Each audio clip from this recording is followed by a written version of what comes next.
खबरों में बने रहने के लिए बेल आइकन दबाएं और फर्स्ट इंडिया न्यूज को सब्सक्राइब कीजिए।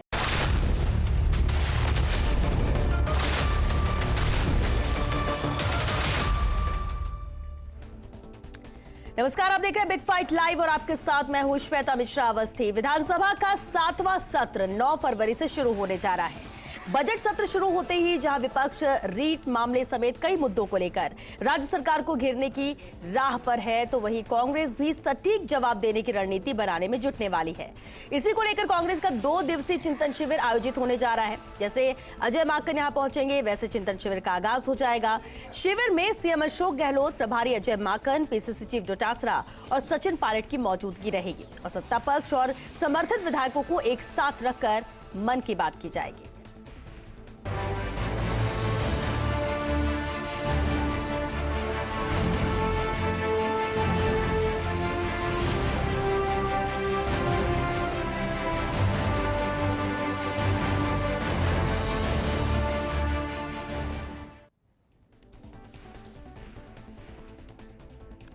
शिविर में चिंतन, सियासी मंथन बेहद खास मुद्दा और इस पर चर्चा के लिए बेहद खास मेहमान हमारे साथ जुड़ चुके हैं। चलिए उनसे रूबरू करा दे आपको। कांग्रेस विधायक प्रशांत बैरवा जी हमारे साथ हैं, बीजेपी प्रवक्ता पंकज जोशी जी हैं और साथ ही राजनीतिक विश्लेषक मिथिलेश जैमनी जी भी चर्चा में शामिल हुए हैं। बहुत स्वागत है आप सभी का बिग फाइट लाइव में। प्रशांत बैरवा जी, आपसे शुरुआत करते। 2 दिवसीय चिंतन शिविर है, इसमें चिंतन किस बात को लेकर होगा, किस बात को लेकर मंथन किया जाएगा? बजट से पहले ये चिंतन शिविर होना, क्या बजट पर फोकस है या फिर कोई और एजेंडा? देखिए, कई सारे पॉइंट है। आई थिंक सबसे पहला तो होता है डायलॉग और कन्वर्सेशन।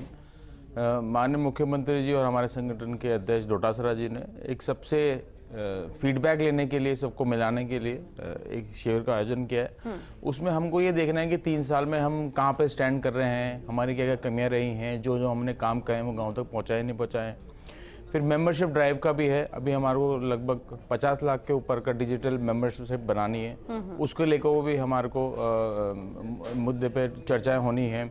और बजट सत्र के अंदर वह विधायकों को अपने अपने क्षेत्र में कितना बजट एलोकेट हो जाए, उससे भी मैं समझता हूँ कि उसका भी एक सेशन रहेगा कि वो सब हम लोग लग रहे हैं कि हमारे एरिया में हम क्या क्या बेस्ट कर सके। और सदस्यता अभियान का काम हो गया और कैसे पार्टी को डिफेंड भी करना है हाउस के अंदर, क्योंकि कई सारे आरोप लगाए हैं। और हमारे तो अध्यक्ष जी हो चाहे मुख्यमंत्री जी, हमने तो पहले ही कह दिया कि कोई भी अगर सरकार ठीक से काम नहीं कर रही तो विपक्ष की भूमिका निकालेंगे, हम डिस्कस करेंगे हाउस के अंदर। ये नहीं कि बाहर हम वो करते रहेंगे। कोई सा भी मुद्दा हो आप बहस कीजिए, आप उस पर डिपेंड करिए, हेल्दी बहस कीजिए। तो आई थिंक ये तमाम सारे मुद्दे रहेंगे और 2-3 दिन मिलने का भी अच्छा अवसर रह जाएगा। और क्योंकि 5 स्टेटों में इलेक्शन भी हो रहे हैं, कई लोगों की हमारी ड्यूटी भी लगी हुई है, तो वो भी आई थिंक वो भी डिस्कशन का रहेगा। मेनली फोकस तो हमारा बजट और संगठन को लेकर रहेगा। ठीक है, आप ये कह रहे कि बजट और संगठन पर फोकस रहेगा ये 2 दिन का जो चिंतन शिविर है। पंकज जोशी जी भी हमारे साथ हैं, बीजेपी प्रवक्ता। पंकज जी, देखिए, एक तरफ तो बजट है, तैयारियों में उसमें जुटे हुए, और सबसे एक अहम बात कही जाती है कम्युनिकेशन गैप नहीं होना चाहिए, कम्युनिकेशन होते रहना चाहिए। और ये चिंतन शिविर कहीं ना कहीं है कि जो निर्दलीय है, जितने भी कांग्रेस के विधायक है, एक साथ बैठ सके, एक जगह पर चर्चा भी हो सके मुद्दों को लेकर और किसी तरह के कोई मनभेद ना हो, जिस तरह से बार बार बीजेपी कहती है कि एकजुटता नहीं है। आप या खासतौर से बीजेपी इस चिंतन शिविर को कैसे देख रही है? देखिए, भारतीय जनता पार्टी चिंतन शिविर को नहीं देखती। भारतीय जनता पार्टी तो ये देख रही है कि क्या जो है चिंतन शिविर से ही काम चलाएंगे या इस प्रदेश की भी चिंता करेंगे। क्योंकि प्रदेश के अंदर जिस तरफ से अलवर के अंदर जिस तरीके के हालात बने, जिस तरीके से मूक बधिर बालिका, चाहे अलवर हो, भीलवाड़ा हो, भिवाड़ी हो, मतलब मूक बधिर जैसे बच्चों के साथ जिस तरीके के अपराध हुए, अपराध के अंदर संगठित अपराध, जिसमें आने से पहले, रिपोर्ट आने से पहले जो है राजनीतिक लोग ये कहते हैं कि साहब वो हुआ ही नहीं, वो लोगों ने गलत कर दिया, और खुद मुखिया कहें। तो मैं कह रहा हूं कि चिंतन इस बात पे किया जाना चाहिए कि आप जिन चीजों को जो है स्वच्छता दे रहे हो, जो झूठ बोल करके लोगों को बढ़ावा दे रहे हो। आज हालत देखिए, रैप के हालत जो है पूरे के पूरे प्रदेश के, देश के अंदर जो है, प्रदेश जो है अव्वल स्तर पर काम कर रहा है। देश में लूट में प्रदेश अव्वल स्तर पर काम कर रहा है। उसके अलावा आज हालत ये है कि रीट जैसी परीक्षा के अंदर आपको 4 महीने लग गए चिंतन और मंथन करने में, अरे चिंतन मंथन तो अक्टूबर में ही कर लेना चाहिए था आपको, कि जब रीट के लोग बच्चे चिल्ला रहे थे, आज दोनों बच्चे। लेकिन इनका कहना तो ये है कि सब कार्रवाई हो रही है, एक्शन लिया जा रहा है, और आज जिस तरह से पीसीसी चीफ गोविंद सिंह डोटासरा ने कहा कि बीजेपी के पास मुद्दा ही नहीं है। श्वेता सुने, श्वेता हाउस में मुद्दा है या नहीं है, लेकिन उस मुद्दे से पूछिए जो छोटा बच्चा जो है जाकर के पूछता है, जिसकी नौकरी लग गई, जिसको पास हो गया, वो कहता है कि मेरा नंबर आएगा कि नहीं आएगा। एक जो है अपना भाई बैठा हुआ है, दूसरा जो पास नहीं हुआ वो कहता है कि रीट कैंसिल हो जाए मैं दे दूं। उनसे पूछे रात को सोते कैसे वो, क्योंकि आप तो आराम से जाकर के 5 स्टार होटलों में चिंतन मंथन करके सोएंगे, लेकिन उससे पूछिए ना चिंता किसे कहते हैं और चिंतन किसे कहते हैं, पता चल जाता है। दूसरी बात बताऊं मैं, यदि चिंतन और मंथन, सुन जाइए एक मिनट, प्रशांत जी सुन जाइए, पहले आपको बोले मैं कोई बोला, आप सुन जाइए। चिंतन और मंथन करना होता तो जो है चिंतन मंथन किस बात पे होगा जनता जानती है, क्योंकि अभी जो है लगातार आपके जो है पूर्व उप मुख्यमंत्री जिनके आप जो है बॉस खास रहे हैं, उन्होंने 3 बार कहा बड़ी मछलियां जिनके अंदर जितने भी बड़े होंगे उनको छोड़ा नहीं जाएगा, लेकिन दूसरी तरफ से आवाज नहीं आ रही। क्यों? क्योंकि वो चिंतन के अंदर बैठे हुए, कहीं ऐसा नहीं हो किसी का नाम आ जाए और गलती से हो जाए, तो वहां चिंतन और मंथन इन चीजों को होगा, किनको बचाया जाए और किनको जो है छोड़ा जाए। राजनीति का, अरे हम तो विपक्ष आए पक्ष में, आप तो जो है विपक्ष, आप सही कह रहे हैं, हम तो विपक्ष से पक्ष में आए, आप तो पक्ष से विपक्ष में आ गए। कहां बचे बताइए, आपका चुनाव में जीत जाते ना, अरे हम तो चुनाव क्यों हार गए सारे के सारे, चुनाव हार गए, कैसे हार गए आप? तो लेके जाओ जनता के पास, अरे राजस्थान में चिंतन बताइए कौन सी जगह चिंतन हुआ, कहीं ना चिंतन देखिए, वहां चिंतन हो रहा है, पंजाब में देख रहे हैं। आज सिद्धू जी ने क्या बोला, मैं यही कह रहा हूं कि यहाँ चिंतन और मंथन का जो कार्य है वो ये है कि 10 तारीख को जो होगा, लेकिन ठीक है आपको पार्टी में दिक्कत है तो मत देना। ये तो हर पार्टी पंकज जी तो हर पार्टी, बीजेपी भी करती रहती है शिविर, बीजेपी भी सबको एकत्रित करती है, बातचीत करती है। हम तो 1980 में चिंतन, हम तो चिंतन से ही निकले हैं, 1980 में चिंतन बैठक से ही भारतीय जनता पार्टी का उदय हुआ। हमने कहा मना किया कि हम चिंता नहीं करते, लेकिन देश की चिंता भी तो करनी चाहिए। हम तो ये कह रहे हैं, अपनी खुद की चिंता करने के अलावा देश की, प्रदेश की चिंता भी करनी चाहिए। ठीक है, मिथिलेश जामनी जी, चिंतन शिविर हो रहा है, कांग्रेस की तरफ से पक्ष यहाँ पे रखा प्रशांत बैरवन जी, किसका उद्देश्य क्या है, कैसे अलग अलग सेशन यहाँ पर होंगे? सवाल पंकज जोशी जी ने भी उठाए मुद्दों को लेकर, लेकिन ये चिंतन शिविर क्या वाकई में आपको लगता है फोकस बजट को लेकर है, या राज्यसभा के पहले सबके एकजुट करना भी एक कहीं ना कहीं मकसद है? देखिए श्वेता जी, ये जो सबसे इम्पोर्टेंट जो चिंतन शिविर हो रहा है, ये अशोक गहलोत खुद ने एक विजनरी लीडर है, उन्होंने कहा था कि 2023 में हम रिपीट होंगे। तो रिपीट होने से पहले ये सबसे अहम सत्र है, क्योंकि बीजेपी में भी बहुत तेज तर्रार नेता है, राजेंद्र राठौड़ जैसे, जो फ्लोर मैनेजमेंट जानते हैं, और कई इश्यूज जो पिछले 3-4 दिनों से 10 दिनों में हम देख रहे हैं कि बीजेपी पूरी तरह अब मोड में आ गई है। क्योंकि बीजेपी जब मोड में आती है तो वो एक अलार्मिंग सिचुएशन क्रिएट कर देती है, क्योंकि वो विपक्ष में लंबे रहे हैं और वो मुद्दों को डाइल्यूट करना जानते हैं और पब्लिक परसेप्शन को चेंज करना जानते हैं। इस चीज को अशोक गहलोत बहुत शिद्दत से समझते हैं, क्योंकि वो भी एक पॉलिटिकल इंसाइक्लोपीडिया है, वो समझते हैं। और इस चिंतन शिविर में वो एक बहुत बड़ा काम करने जा रहे हैं कि हर डिपार्टमेंट से उन्होंने 3 साल की उपलब्धियां मांगी है और सबको कॉपियां देंगे हर विधायक को, जिससे जो विपक्ष हमला करेगा, ये तय है कि ये बजट सत्र बहुत हंगामेदार रहने वाला है। उसका कारण है कि अगला जो बजट सत्र होगा इतना इफेक्टिव नहीं होगा। अगली सरकार की पृष्ठभूमि इन 15 दिनों में ही रची जाएगी। इसलिए अशोक गहलोत एक कृषि के लिए अलग से बजट लेके आ रहे हैं। इसीलिए कल चौक में देश के सबसे बड़े, दुनिया के सबसे बड़े स्टेडियम का उद्घाटन करने जा रहे हैं। और दिल्ली रोड अशोक गहलोत के लिए बहुत शुभ है। जब सरकार गिरने वाली थी तब भी दिल्ली रोड शुभ रहा था, और अब जब अगली बार आने का वादा कर रहे हैं तो जो इनके ज्योतिष मंथन है, जो वास्तु मंथन है, मतलब आप कह रहे हैं कि होटल के लिए भी वास्तु और ज्योतिष, पॉलिटिशियन पैर रखने से पहले ज्योतिष और वास्तु का प्रयोग करता। आप ये छोड़ दीजिए, सारे पॉलिटिशियन चाहे वो बाहर कैसे भी रोल करें, उनके अंदर बहुत डर होता है, जो एक अहम पद पर होते हैं। तो सबसे इंपॉर्टेंट चीज है इस विजन में जो दिया जाएगा। अशोक गहलोत ने एक मीटिंग में कहा भी था कि मैं सभी विधायकों को, वो मतदाता के प्रति वफादार है और लोकतंत्र के प्रहरी है, इस हिसाब से ट्रेनिंग दी जाए। और ये जो बजट सत्र है जिसमें विपक्ष किरकिरी करने की कोशिश करेगा, हर विधायक एक सिपाही की तरह लड़े। तो किसी भी युद्ध में जाने से पहले उसे ट्रेनिंग देना जरूरी है, उसके हथियारों को, वेपन को बहुत तेज करना है, क्योंकि सामने वाला भी कमजोर नहीं है। जो सामने बीजेपी में एक से एक तीरंदाज बैठे हुए हैं, चाहे यूथ में देखते हो अशोक लाहोटी, रामलाल शर्मा, राजेंद्र राठौड़ तो है ही, तो एक लंबी फहरिस्त है वहां। और वहां पूरा डिस्कस चलता है, बीजेपी में रेगुलर डिस्कस चलता है, कांग्रेस में तो अब ये नई नई प्रक्रिया शुरू हुई है। तो वहां जब आप फेस करोगे, जब वो आंकड़े लेके आएंगे, तो उन आंकड़ों का जवाब, क्योंकि विधानसभा के बाहर भी मीडिया को भी देना है, आम जनता को भी देना है, तो वो एक ट्रेनिंग, एक उससे पहले भी तैयारी के लिए ये ट्रेनिंग है। एक प्रशिक्षु तैयार कर रहे हैं और इसी रीजन में आज उन्होंने जितने भी ब्यूरोक्रेट्स हैं उनको भी कहा है कि आप डिलीवर कीजिए, क्योंकि ये जो रीट का मामला है ये बड़ा अहम हो चुका है। इसको जितना बीजेपी गरमा रही है उससे कोई बड़ा कुछ नुकसान नहीं हो जाए, ये सारा इंपॉर्टेंट चीज है। प्रशांत भैरवा जी, ठीक है, ये मंथन किया जा रहा है, आपने भी कहा कि अलग अलग सेशन यहां पर होंगे, लेकिन सबसे अहम बात है कि विधायकों के मन की बात को समझना भी है। एक एक विधायक को, क्योंकि हर कोई उम्मीद कर रहा है, क्योंकि जनता अपने जनप्रतिनिधि से उम्मीद करेगी कि हमारे क्षेत्र के लिए जो चाहिए वो मिले और वो पहुंचाएंगे सीएम तक और वो शामिल हो इस बजट में। चलिए ये तो है, लेकिन क्या वाकई में एक और बात कही जा रही है कि गिले शिकवे दूर करने की भी कोशिश है और सभी विधायकों को एकजुट करना? देखिए, मैंने कहा ना, मैंने सबसे पहले बात यही कही कि हम कहाँ लोग स्टैंड कर रहे हैं अभी, वो उसका असेसमेंट भी बहुत जरूरी है। क्या हम गलत कर रहे हैं, क्या अच्छा कर रहे हैं, क्या चीज हम नहीं कर पाए, आई थिंक उसका भी डिस्कशन होना है। और कम्युनिकेशन बहुत जरूरी होता है राजनीति के अंदर। हमारे जो सीनियर लीडर्स हैं वो फीडबैक लेंगे कि भाई आपने एरिया में क्या किया, क्या नहीं किया, क्या करना चाहिए। ये भाजपा वाला बैठे हैं, हमको कैसे काउंटर करें, ये तो पार्टी की पॉलिटिक्स है, इसको तो हम टेकअप लेंगे ही लेंगे। तो आज तो जोशी जी इतना हो रहा है, मुझे लगता है ब्लड प्रेशर की दवाई लेके नहीं आए, ये पता नहीं क्यों झगड़ रहे मेरे से, मुद्दे पे बात करनी चाहिए।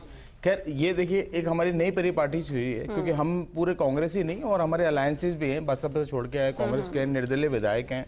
राजस्थान को किस दिशा में लेके जाना है, चुनाव में क्या हमको चैलेंजेस रहेंगे, वो सब डिस्कशन हमारे उसके अंदर किया है। कोई अच्छा काम कर रहे हैं, कोई बुरा काम कोई कर रहे हैं हम। और हमको, क्योंकि एक अच्छे लोकतंत्र की निशानी होती है कि आप अपने विधानसभा में जो भी विपक्ष आपसे क्वेश्चन करे, सवाल उठाए, उसका आप सही से जवाब भी दीजिए और अगर कुछ गलत करता है तो उसको ठीक करने की कोशिश कीजिए। एक तरह से ऐसे भी तो प्रशांत भैरवा जी देख सकते हैं ना कि ये शब्दों के जरिए हथियार चलाने के लिए एक प्रिपेयर करने की जरूरत है, क्योंकि विपक्ष बहुत मुखर रहेगा, सड़कों पर उतर रहा है कुछ मुद्दों को लेकर, और वो हंगामा तो विधानसभा में इस बार होना ही है। तो क्या उसी की तैयारी है कि आप बिल्कुल सटीक तैयार है किसी भी तरह का प्रहार? देखिए, उसी की तैयारी है। अब देखिए, रीट वाले लोग थे, 50-100 लोग भी नहीं इकट्ठे हो पाए और वो जाके नाटक करवाने लगे, लाठीचार्ज कराई, जो भी की थी इन्होंने। आप ये मान के चलिए इनको नाटक करना आता है और इतनी इनके चलने वाली नहीं है। प्रदेश अध्यक्ष भी उसमें थे, हिरासत में लिया गया था, प्रदर्शन बड़ा था, लिया था ना। लोग ज्यादा नहीं थे, आप देखिए ना, मुझे बताइए कितने लोग थे, आप काउंट करके देख लीजिए कितने से लोग इकट्ठे हुए थे।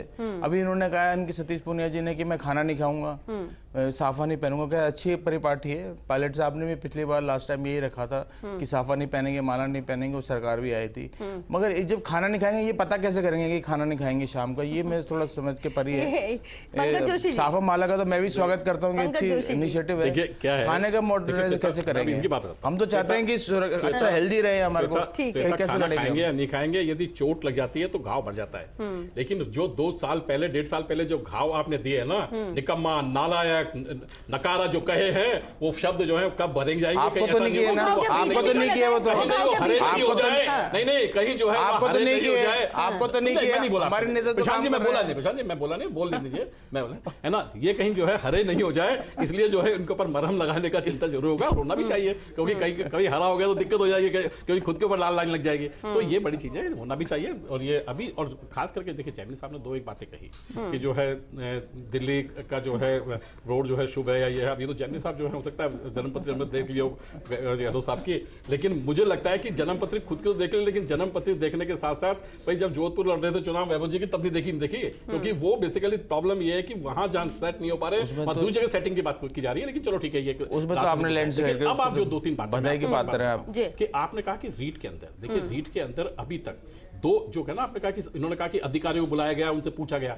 मुझे बताइए कि नगर निगम में 1 महीने के आसपास हो गया है जब 2 या 3 दलाल पकड़े गए थे, पूरा का पूरा अखबार में छपा कि उन्होंने कहा कि हम दलाली जो है कमिश्नर के लिए लेते हैं। मुझे बताइए, आज अपने कमिश्नर से पूछा क्यों? इसलिए नहीं पूछा कि आप कहीं तोल रहे थे किसी तराजू के अंदर कि भैया तोल दे तुझे या नहीं तोले, बता दें या नहीं बता दें। तो मुझे लगता है कहीं ना कहीं ये जो है लोगों को दिखाई दे रहा है कि आपका चिंतन और मनन जो है कहां चल रहा है। दूसरी बात, एक डाउट है क्या बीजेपी को कि जो चीजें सामने आ रही, क्योंकि एसओजी को जांच सौंपी गई, सामने एक एक करके जो नाम आ रहे हैं उन पर एक्शन भी लिया जा रहा है, क्या अभी भी आपको डाउट है कि जो बड़ी मछलियों का जिक्र किया जा रहा है उन्हें बचाया जाएगा? अगर सामने आएगी उनके खिलाफ चीजें तो वो भी कार्रवाई कौन नहीं करेगा? नहीं, देखिए मुझे बताइए, जब एसओजी में अब तक मुझे बताइए कि अशोक गहलोत जी जो है 2008 से लेकर के रहे, जब कई चीजों पर ऐसी आई कि जब यहाँ जांच नहीं हो सकती थी, वो आपने केंद्र को दी कि नहीं दी? क्यों दी थी आपने? क्योंकि आपने कहा कि यहाँ जांच नहीं हो सकती। जब आपकी सरकार केंद्र में थी आपने जांचें भेजी ना, क्यों? क्योंकि मुझे बताइए एसओजी का कोई व्यक्ति केंद्र सरकार आज तो मुझे ईडी के छापे मार रही बताइए है। एसीबी जो है किसके अंडर में आती है? क्या कोई आदमी राज्य सरकार के सेक्रेटरी जो है अपने मंत्री को पकड़ सकता है क्या? क्योंकि कहीं ना कहीं ये जो चीज है एसओजी जो है किसी के आपके होम मिनिस्टर जो है मिश्रा जी, उनके बेटे पे हत्या का, वही बता रहा हूँ, हत्या का आरोप लगा था। आप आइए ना, उनका वैसे तो आप क्या बात करेंगे? अरे वैसे तो आपने जो है मैं अब आपको नहीं आना चाहता था, लेकिन आप जब ये आए हैं तो 2019 में जो आपके भ्रष्टाचारी थे उनके ऊपर क्लोजर रिपोर्ट फाइल कर दिया आपने तो सरकार ने। अभी माननीय हाईकोर्ट गए आप वहां लेकर के, जो आपको 24 दिसंबर को आपको मुंगी खानी पड़ी। क्यों? क्योंकि वहां पर जो और बता देता हूं आपको, कल को बाहर खुले आपको उसे बता देता हूं, माननीय उसमें जो है आपके मंत्री जी ने लिखा है कि ये जो एकल पट्टा जारी किया गया था उसमें माननीय मुख्यमंत्री जी की सहमति थी। बताइए, मैं कहता हूं आपके चैनल सामने कह रहा हूं कि लिखा कि नहीं लिखा, आ जाएगी रिपोर्ट, निकलवा लीजिएगा। ठीक है पंकज जी, ये मुद्दे से देखिए बहुत सारी चीजें, देखिए ऐसे इन पर चर्चा करेंगे तो वक्त खत्म होगा, लेकिन टू द पॉइंट, क्योंकि हम इस शिविर को लेकर बात करो, इसका क्या परसेप्शन है, इसका विजन क्या है और बीजेपी से कैसे देखती है पंकज जी, हम इस पर बात कर रहे हैं क्योंकि 2 दिन बाद बिल्कुल 6 और 7 को चिंतन होगा, किस लिए विधानसभा में रखिए।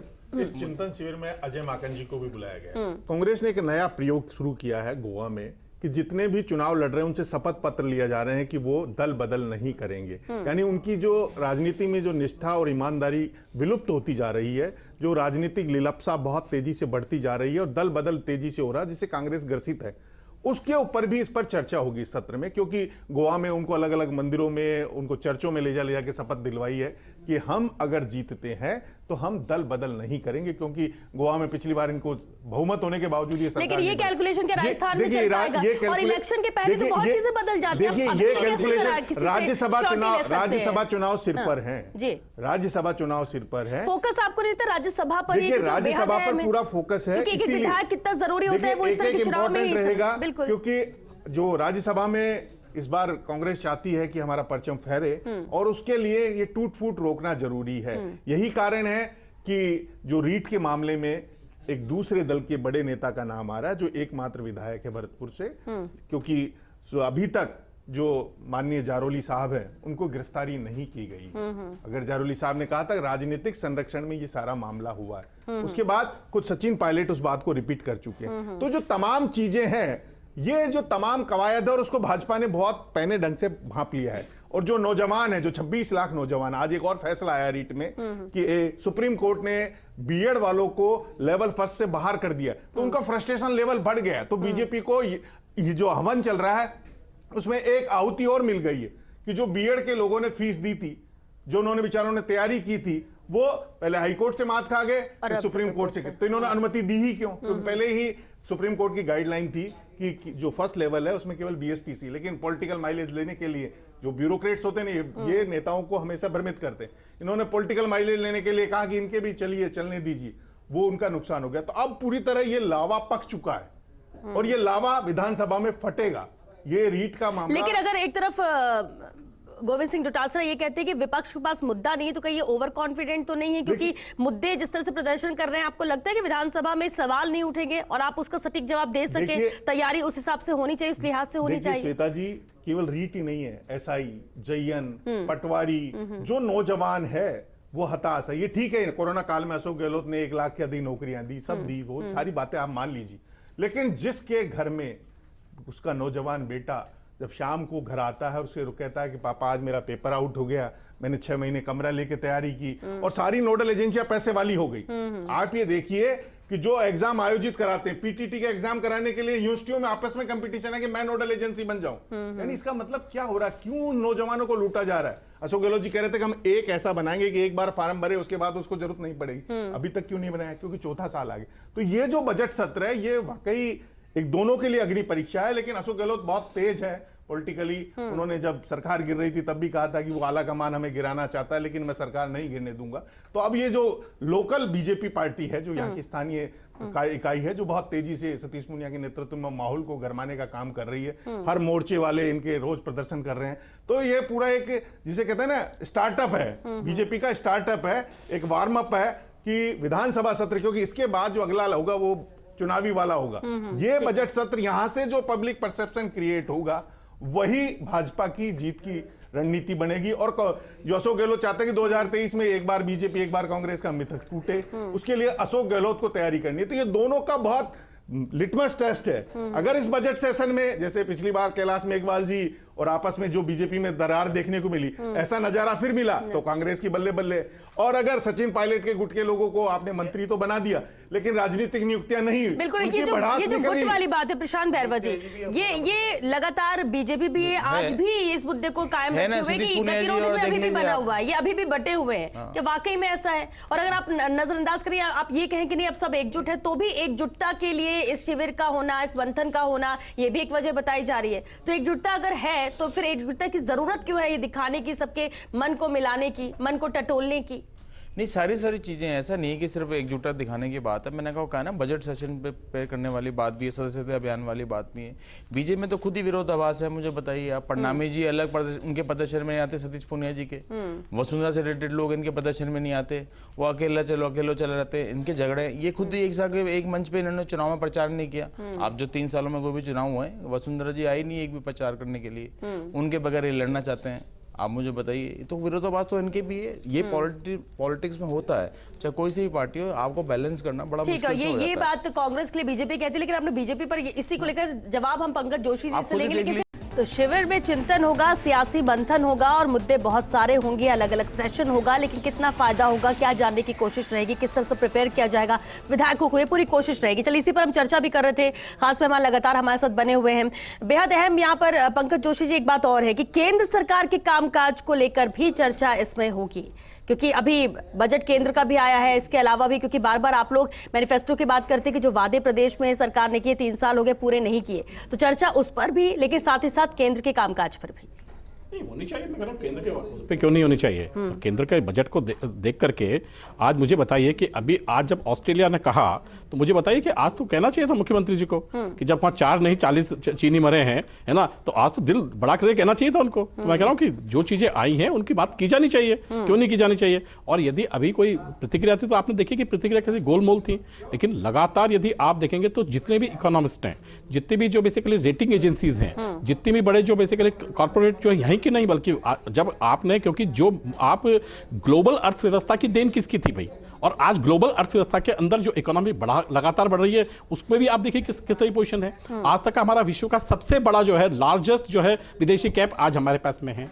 आज हमारी जितनी आयाती चीज उन पे हमने कम किया है। पहली बार ऐसा हो रहा है कि किसी देश के अंदर जब जूतों के लिए परेशानी होती थी, कभी किसी चीज के लिए परेशानी होती थी, कभी जो है हमारे पास में जो है ड्रेस नहीं होती थी, लेकिन आज 68% जो है डिफेंस का जो है हम खुद उत्पादन करेंगे। तो आप मुझे बताइए क्या गलत होना चाहिए। आज मैं सुबह देख रहा था, आज जो है पिछले 2.5 महीने के अंदर डायनामिक करके जो शेयर है, डायनामिक फोर्स करके आप उसकी स्थिति देखिए। तो जितनी चीजें हैं, ये चीजें हम यदि अपनी स्वदेशी चीजों के साथ बनते हैं तो अच्छी चीजें हैं। ठीक है, और एक अच्छी बात है कि अगर राज्य सरकार विधायकों से अगर फीडबैक लेके विधायकों को रिपोर्ट कार्ड है तो अच्छी बात है। प्रोडक्शन तो वहीं से होता है ना, देखिए प्रोडक्शन तो राजस्थान से होता है। अभी आप देखिए कि आज हम जो है, मैं देख रहा था कि जब 2014 के अंदर 137 मैट्रिक जो है लाख मैट्रिक टन जो है हमारा दूध होता था, आज हमारा करीबन जो है 200 को टच कर रहा है। तो ये जो चीजें हैं, आज लगातार 300 ग्राम प्रति व्यक्ति जो है दूध का 400 ग्राम प्रति व्यक्ति, अच्छा था। लेकिन कहीं ना कहीं जो सरकारें होती है, बजट जो होता है वो राज्य में सरकार ने जो वादे किए थे, बार बार आप लोग एक मुद्दा उठाते हैं कि जो कहा गया था वो पूरा नहीं किया गया, 3 साल हो गए।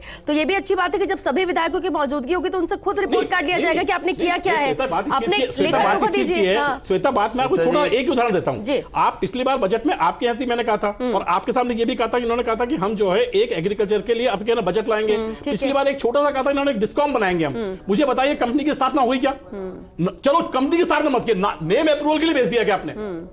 कोई उसका नेम अप्रूवल भी भेजा हो तो मुझे बता दीजिए। मतलब किसी सरकार को 1 साल जो है कंपनी के नेम के लिए अप्लाई करने में लग जाए। अब मैं भी जरा भाजपा का चेहरा बता दूं। देखिए, आप बहुत अच्छी बात है, 25 के 25 सांसद प्रचंड बहुमत से भाजपा जीत के आए थे यहाँ पे। मैं कल देख रहा था, माननीय दौसा वाली सांसद जी बड़े अच्छे से प्रदर्शन उठा रही थी रीट का, बहुत अच्छी बात है, उठाना भी चाहिए, उनसे कोई प्रॉब्लम नहीं है। मगर अब मुझे बताइए, 25 के 25 सांसद हैं, एक अध्यक्ष हैं विधानसभा के, राजस्थान के लिए क्या दिया ये मुझे बता दीजिए। हर बार बजट होता है, ईस्टर्न कैनाल की बात थी, पानी से जोड़ने की बात थी, कुछ नहीं दिया। रिलैक्सेशन किया नहीं स्लैब के अंदर, GST कितनी लगनी है, क्या करना है, उसमें कुछ दिया नहीं। कोई ये जो सांसद मैं एक भी जवाब चाहिए एक छोटा जवाब देता हूं, छोटा जवाब देता हूं, कम से कम ईस्टर्न कैनाल पता का। तो लगे कि अरे आप ईस्टर्न में तो छोड़ दीजिए। नहीं क्यों बोल दीजिए आप आप तो विधायक बोलिए ना, हाँ, हैं, बोलिए। आप तो विधायक हैं। ईस्टर्न कैनाल के ऊपर जब चर्चा हुई गजेंद्र सिंह जी के नेतृत्व में जब मंत्री थे, तो मुझे बताइए कमलनाथ ने क्यों मना किया उसके ऊपर? और आपको नहीं तो मैं आपके सरकार तो आपकी है ना, सरकार तो आपकी करो ना। बिना जो है 2 सरकारों का ईस्टर्न कैनाल पूरा प्रोजेक्ट है भाई, कोई ऐसा थोड़ा एक ही निकल जाएगा। अब तो उसमें मना किया, आपने एक पार्टी की थी, आपने कमलनाथ जी ने कहा कि नहीं बनने दूंगा। नहीं, रात को 3-4 बजे मध्य प्रदेश की सरकार आपने गिरा दी, अब तो आपकी सरकार है, यार क्यों झूठ अब कर लो ना, आप दोगे फिर अब मैं कर ईस्टर्न लो कैनाल पे बात कर रहे थे, अब क्यों नहीं कर रहे आप? मध्य प्रदेश की सरकार गिराई ना आपने, अब करा लो आप ईस्टर्न कैनाल का, बात इस चीज निकल जाएगी, दूध का दूध पानी का पानी हो जाएगा कि 25 सांसद हमने दिए, ये किसान आंदोलन में मारने वाले लोग हैं।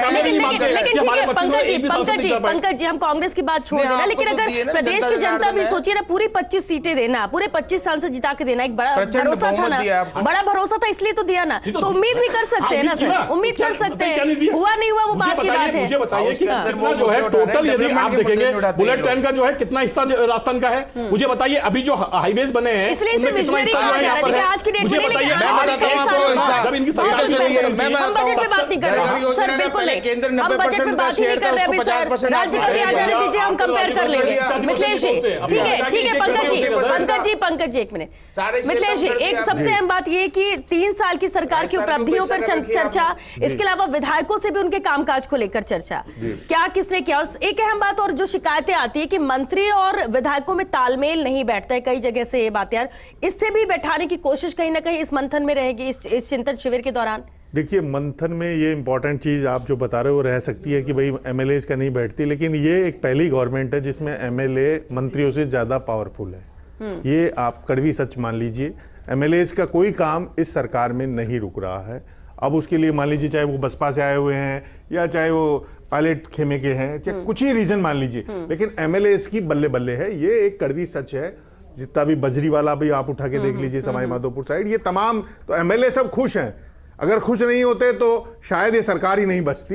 ये अशोक गहलोत का एक माइक्रो मैनेजमेंट है जिसमें वो कामयाब रहे। लेकिन इस मंथन में अशोक गहलोत फार्मर्स को कुछ बड़ी चीज देना चाहते हैं। जब अभी बिजली कंपनी की बात कर रहे थे, वो बिजली के लिए उन्होंने तैयारी शुरू कर दी है। दूसरा, एक वो हर जो तहसील लेवल पर जो सोयल टेस्ट है, सोयल हेल्थ कार्ड है, जो मोदी जी ने शुरू किया था, वो डिस्ट्रिक्ट लेवल पे जाना चाहता था, वो हर जगह खोलना चाहते हैं, क्योंकि उनकी एक मंशा है जो उन्होंने बजट पूर्व कृषि पर कृषि मंत्री लालचंद कटारिया और तमाम उनके अधिकारियों से चर्चा की। उसमें कहा कि हिंदुस्तान खाद्यान्न में तो आत्मनिर्भर हो गया, लेकिन दलहन और तिलहन में आज भी हमें आयात करना पड़ता है।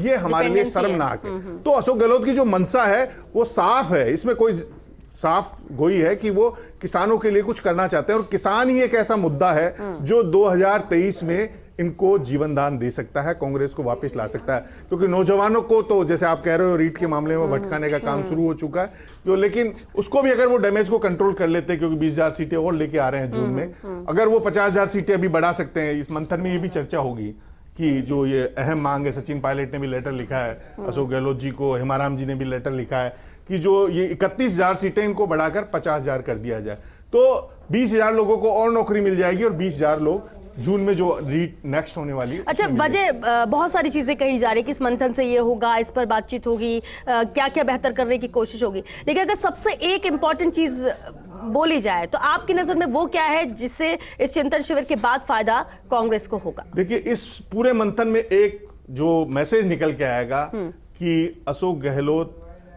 अनडाउटेड राजस्थान के सबसे बड़े लीडर हैं, जो बीजेपी को चुनौती दे सकते हैं, जो नरेंद्र मोदी को चुनौती दे सकते हैं। इस मंथन का जो सार, जो लब्बो लुबाब है 5 राज्यों में, क्योंकि वो स्टार प्रचारक भी हैं, तो इस चरण में तो नहीं जा रहे, लेकिन अगले चरण में प्रचार के लिए भी जाएंगे, क्योंकि उनका एक आजकल जो कांग्रेस है वो भी बैकअप में काम करने लग गई है।